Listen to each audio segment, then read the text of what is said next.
The storm's gift, lucky strike. The rain lashed against the cliffs of Moher, the wind howling like a banshee as the storm raged over the Irish coast. Sean O'Connell, a design engineer for a military research company, stood on the edge of the cliff, his coat soaked through and his hair plastered to his forehead. He had always been drawn to the raw power of nature, and tonight he felt an inexplicable pull to witness the storm up close. The thunder roared, and the sky lit up with jagged streaks of lightning, illuminating the churning sea below. Sean had been struggling lately. His work at the military research facility had hit a wall. The project he was leading, a next-generation stealth drone, was stalled, and no matter how many hours he poured into it, the solution eluded him. He had come to the cliffs to clear his mind, to find inspiration in the chaos of the storm. But as the rain stung his face and the wind threatened to knock him off his feet, he realized he might have pushed his luck too far. A deafening crack split the air, and before Sean could react, a blinding flash of lightning struck the ground mere feet from where he stood. The force of the blast sent him tumbling backward, his body convulsing as electricity surged through him. The world went black. When Sean awoke, he was lying on the wet grass, the storm still raging above him. His body ached, and his head throbbed as if it had been split open. But as he sat up, he noticed something strange. His mind felt different, sharper, clearer. It was as if a fog had been lifted, and he could see the world in a way he never had before.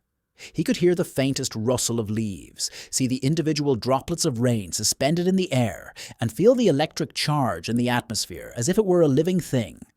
Shaken but intrigued, Sean made his way back to his car and drove home. Over the next few days, he began to notice more changes. His thoughts were faster, more precise. He could visualize complex designs in his mind with perfect clarity, manipulating them as if they were physical objects. He could solve equations in seconds that would have taken him hours before.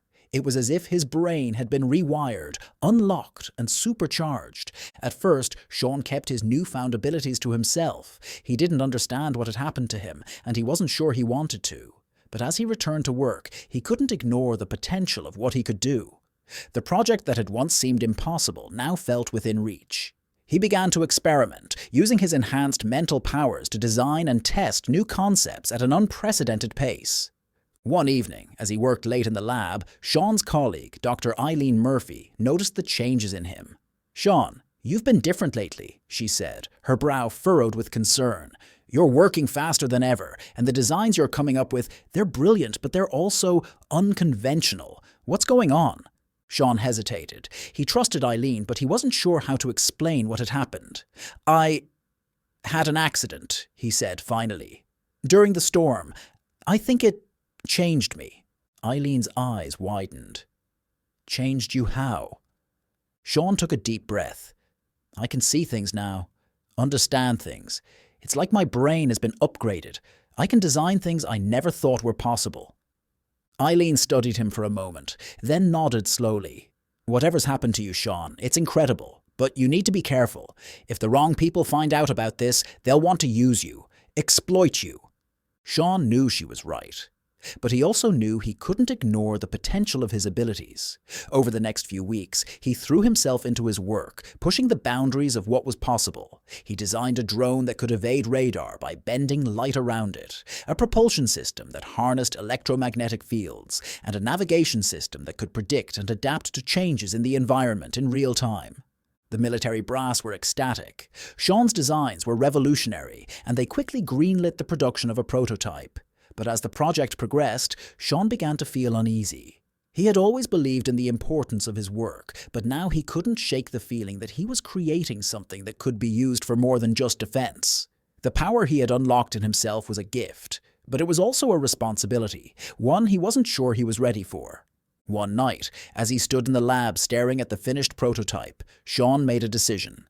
He couldn't let his creations fall into the wrong hands. Using his enhanced abilities, he sabotaged the drone's core systems, rendering it useless.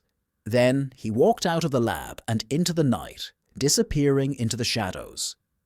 Sean O'Connell was never seen again. Some said he had fled the country, others that he had gone into hiding.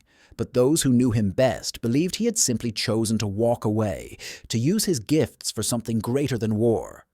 And though his name was erased from the records, his legacy lived on.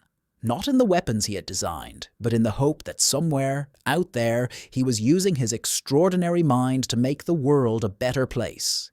As for the storm that had changed him, it became the stuff of legend. Fishermen along the Irish coast would tell tales of a man who had been struck by lightning and given the power of the gods.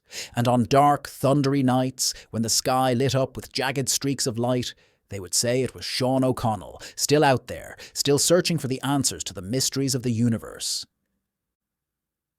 The end.